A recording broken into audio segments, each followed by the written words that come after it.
Titindig ang balahibo nyo sa kwento natin sa araw na ito. Tunghayan natin ang istorya sa buhay ni Tiffany. Sa kalagitnaan ng gabi, isang batang babae ang tumatakbo sa gitna ng madilim at makapal na kagubatan. Nakasuot siya ng puting pijama, at bawat hakbang ng kanyang mga hubad na paa ay tila tumutusok sa malamig na lupa. Malalim ang kanyang paghinga, ramdam na ramdam ang takot sa bawat tibok ng kanyang puso. Habang tumatakbo, naririnig niya ang mga yabag ng isang tao na humahabol sa kanya. Bigla siyang nadapa. Ang damo ay basa at madulas, at ramdam niya ang hapdi ng sugat sa kanyang tuhod. Nang humarap siya, nakita niya ang isang anino na papalapit. Napuno siya ng takot at isang malakas na sigaw ang bumuga mula sa kanyang mga labi, isang nakakapangilabot na sigaw na tila pinupunit ang kanyang kaluluwa. Si Tiffany ay isang 12 taong gulang na batang babae, matalino at likas na mausisa. Mahilig siyang mag-imbento ng mga bagay na sa tingin niya ay makakatulong sa kanya sa oras ng panganib. Kakalipat lamang nila ng kanyang ina sa isang malaking bahay na pagmamay-ari ng kanyang bagong ama-amahan. Ito ay isang malaking 2 palapag na bahay na gawa sa pulang brick, nakatayo sa gitna ng isang malawak na rancho. Sa likuran ng bahay, may makapal na kagubatan at sa di kalayuan ay may talon na bumubuhos mula sa mataas na bato. Habang abala sa paglilipat ng mga gamit, napansin ni Tiffany ang isang batang babae na nakatayo sa gilid ng kakahuyan. Nakasuot ito ng puting damit at tahimik na nakatitig sa kanila. Sa kanyang tuwa, tumakbo siya upang tawagin ang kanyang ina, nais sanang ipakilala ang nakita niyang posibleng bagong kaibigan. Ngunit bago pa man siya makapagsalita, nawala ang bata, para bang hinigop ng hangin. Nang tanungin ng kanyang ina kung ano ang tinuturo niya, wala na rin siyang makita. Kinagabihan, pagkatapos ng isang nakakapagod na araw ng pagbubukas ng mga kahon at pag-aayos ng mga gamit, si Tiffany ay nasa kanyang bagong silid. Pula ang mga kurtina, rosas ang mga dingding, tamang-tama sa kanyang panlasa. Mula sa kanyang bintana, kita niya ang kagubatan at ang malayong talon na umaagos ng tahimik sa ilalim ng liwanag ng buwan. Pagod na pagod, humiga si Tiffany sa kanyang kama at unti-unting sumandal sa malambot na unan. Ngunit nang magtanghali ang orasan, biglang narinig niya ang mga yapak sa kahoy na sahig sa labas ng kanyang kwarto. Mabilis siyang bumangon, binuksan ang lampshade at marahang binuksan ang pinto. Wala siyang nakita kundi ang mahinang liwanag ng buwan na sumisilip mula sa bintana ng pasilyo. Tinawag niya ang kanyang ina, ngunit tanging katahimikan ang bumungad sa kanya. Bumalik siya sa kanyang kama, pilit na itinatago ang kaba. Kinaumagahan, masaya si Tiffany na makapagsimula sa araw. Narinig niya na may mga kabayo sa kamalig, at isang matandang kwago na doon naninirahan. Pagdating niya sa kamalig, natagpuan niya ang mga kabayo, malusog at malakas. Pinakain niya ang mga ito, nilalaro ang kanilang malalambot na mga buhok. Habang naglilibot sa kamalig, napansin niya ang isang luma at maalikabok na manika sa isang sulok, malapit sa mga tumpok ng dayami. Sa laylayan ng palda nito, may nakaborda na pangalan, Alice. Kinuha niya ang manika at dinala sa loob ng bahay upang linisin. Matapos linisin, inilagay niya ito sa kanyang koleksyon ng mga stuffed animals sa kanyang silid. Nakaramdam siya ng kakaibang koneksyon sa manika. Pagkatapos ng ilang sandali, tinawag siya ng kanyang ina at ama-amahan. Pupunta sila sa munisipyo upang irehistro ang kanilang pamilya sa bayan. Ang bayan ay maliit at tahimik, ang munisipyo ay katabi ng istasyon ng pulis at ng bumbero. Habang si Tiffany ay naghahanap ng makakain sa kusina, bigla siyang napasigaw. Isang batang babae, nakasuot ng puting damit, ang nakatayo malapit sa bintana, tahimik na nakatingin sa kanya. Mabilis niyang binuksan ang pintuan papunta sa likod bahay, ngunit nang lumabas siya, nandoon pa rin ang batang babae, nakatayo. Anong kailangan mo? Tanong ni Tiffany, ngunit walang tugon ang bata.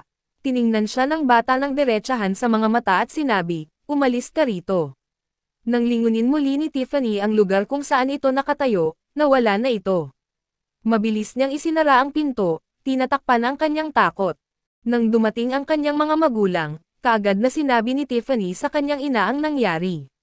Sinabi ng kanyang ina na baka si Martha iyon, ang batang mula sa kalapit na rancho. Ngunit may mali, si Martha ay kasing edad ni Tiffany, samantalang ang batang nakita niya ay mas bata. Nakadama siya ng kakaibang pagdududa. Nagsimulang lumalim ang kanyang pag-uusisa sa misteryo. Pagpasok ng bagong linggo, nagsimula na si Tiffany sa kanyang bagong paaralan. Sa klase, nakilala niya si Martha, isang batang kasing edad niya.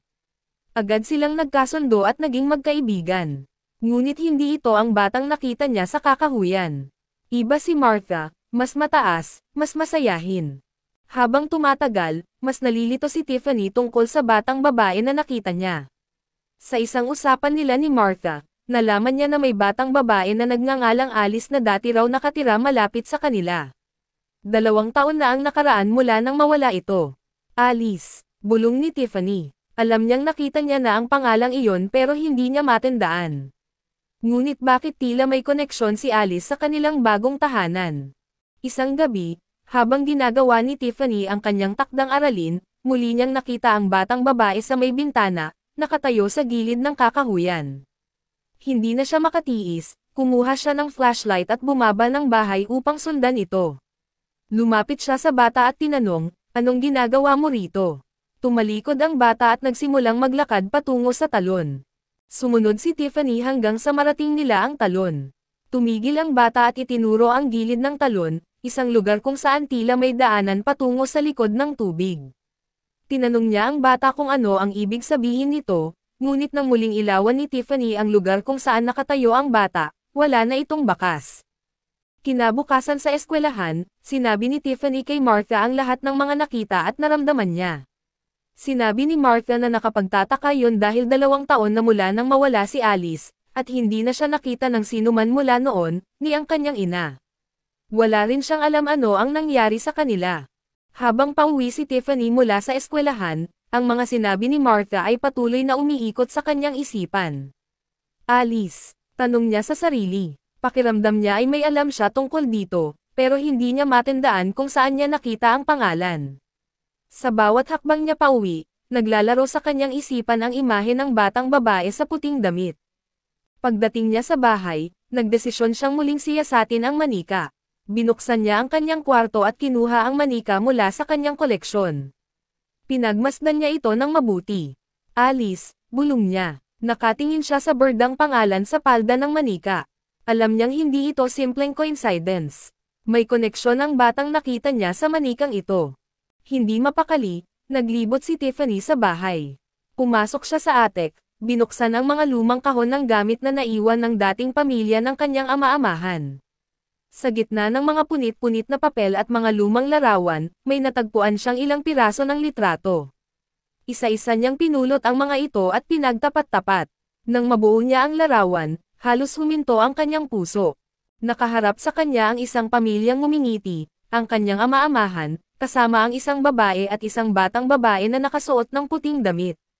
Agad niyang nakilala ang bata. Ito si Alice. Nang malaman ni Tiffany na si Alice ang batang nakikita niya, ang mga pangyayari ay biglang nagkaroon ng mas mabigat na kahulugan. Natagpuan din niya sa isang lumang dokumento na ang kanyang ama-amahan ay nakatanggap ng malaking halaga ng insurance money matapos mamatay ang kanyang unang asawa at anak. Nagsimula siyang maghinala, hindi kaya ang trahedyang iyon ay hindi aksidente. Habang inaalala ni Tiffany ang mga clue na nakuha niya, bigla niyang naramdaman na nasa panganib sila ng kanyang ina. Alam niyang kailangang malaman niya ang buong katotohanan, pero paano? Nagsimulang lumalim ang pangamba ni Tiffany. Habang hinihinala niyang ang ama-amahan niya ang may kinalaman sa pagkawala ni Alice, nagdesisyon siyang magsiyasat pa. Sa kanyang investigasyon, pumunta siya sa may talon isang hapon. Nang sa iya'y lumapit doon may nakita siyang mga buto ng 2 tao. Sa takot niya tumakbo siya papalayo. Sa takot niya din niya napigil ang umiyak at humagulgol. Tumambad sa isip niya kung ano ang nangyari kay Alice at sa kanyang ina. Natanto niya kung anong dusa ang dinaanan ng mga ito. Isang hayop at walang puso na tao lang ang makagagawa nito. Sabi niya sa sarili. Habang binubuo niya ang mga piraso ng misteryo, napansin ni Tiffany na nagsisimula ng maging kakaiba ang kilos ng kanyang ama-amahan. Lagi na siyang malamig at tila nagmamasid sa bawat galaw nila ni Tiffany at ng kanyang ina. Alam niyang nasa matinding panganib silang dalawa ng kanyang ina. Kailangan niyang magmadali sa kanyang investigasyon. Ayaw niyang alarmeyan ang kanyang ama-amahin dahil alam niya pag napansin siya nito lalong malalagay sila ng kanyang ina ng mabilis sa panganib. Isang gabi, habang si Tiffany ay nag-iimbestiga sa attic, may nakita siyang papeles ng insurance company. Malaking halaga ang nakuha ng kanyang ama-amahin sa pagkamatay ni Alice at ng kanyang ina. Pera, bulong ni Tiffany sa sarili habang nanlaki ang kanyang mga mata. Pera pala ang dahilan kung bakit ito pinatay ng kanyang ama-amahin ang mag-ina. Pero teka muna, may iba pang mga babae at mga insurance na nakuha ng kanyang ama. Nanluna ang mga mata ni Alice sa mga natuklasan niya. Matagal na palang ginagawa ng kanyang ama ang mambiktima ng mga babae dahil sa laki ng pera na makukuha sa insurance. Biglang nanlula ang kanyang mga mata sa takot. Naalala niya nung isang buwan ang pag-uusap ng kanyang ina at ama sa kusina. Alam niyang tungkol ito sa isang insurance at pumirma ang kanyang ina ng mga dokumento. Kailangan itong malaman ng kanyang ina, sabi ni Tiffany sa sarili. Biglang sumulpat ang kanyang ama-amahan habang pabalik siya sa kanyang kwarto galing ng attic. Humarap ito sa kanya nang may masamang ngiti sa mukha. Ano ba ang ginagawa mo dyan, Tiffany? Tanong nito, ngunit ramdam niya ang tensyon sa kanyang tinig. Kinabahan si Tiffany, pero nagkunwaring walang alam. Nang gabing iyon, naramdaman ni Tiffany na kailangang gumawa ng hakbang. Hindi siya maaaring manahimik habang nasa panganib ang kanyang ina. Kailangan niyang malaman kung paano makakatakas sa sitwasyong ito. Alam ni Tiffany na kailangan niyang mabilis na kumilos. Nang gabing iyon, habang ang kanyang ama-amahan ay wala sa bahay, sinabi ni Tiffany lahat ng nalaman at nakita niya sa kanyang ina, buti na lang at naniwala ito. Kinumbinsi niya ang kanyang ina na umalis sila. Ngunit bago pa man sila makalabas ng bahay, dumating ang kanyang ama-amahan, hawak ang isang matalim na bagay. Saan kayo pupunta? Hindi kayo makakaalis dito. Sigaw ng kanyang ama-amahan, nilalapitan sila ng mabagal pero sigurado. Nanginginig ang mag-ina sa takot. Huwag mong saktan ang anak ko. Sigaw ng ina ni Tiffany. Tumawa lang ang ama-amahin ni Tiffany para bang wala ito sa sarili. Hinablat ng ama-amahin ang kanyang ina at nanlaban ito, takbo. Sigaw ng ina kay Tiffany. Sa takot, tumakbo si Tiffany palabas ng bahay patungo sa kamalig. Kinuha niya ang pinakamabilis na kabayo at mabilis itong sinakyan. Pinatakbo niya ng napakatulan ang kabayo sa abot ng kanyang makakaya, habang umiiyak papalayo sa bahay ng kanyang ama-amahin. Nagtungo agad siya sa istasyon ng pulis, umiiyak at humihingal pa rin ito. Mabilis niyang ipinagbigay alam sa mga pulis ang nangyari sa kanya at ng kanyang ina. Mabilis ang naging reaksyon ng mga pulis. Sa tulong ni Tiffany, nahanap nila ang kanyang ina, bogbog at sabog sa suntok ang mukha nito pero buhay ang kanyang ina. Ang kanyang ama-amahan naman ay nagtangkang tumakas. Pero dumating sila sa oras, at agad na naaresto ang ama-amahin. Walang alinlangan na siya ang may sala sa pagkamatay ni Alice at ng kanyang ina. Pati na rin ang mga ibang babae na natuklasan niya. Nakakatakot ding isipin na siya at ang kanyang ina ay muntik nang mawalan ng buhay at matulad sa mga biktima nito dahil lang sa pera. Habang kinuha ng mga pulis ang testimonya ni Tiffany at ng kanyang ina, bumabalik sa kanya ang imahe ni Alice, ang batang nawawala, ang batang nangailangan ng hustisya. Sa wakas, natapos na rin ang mga taon ng pagdurusa.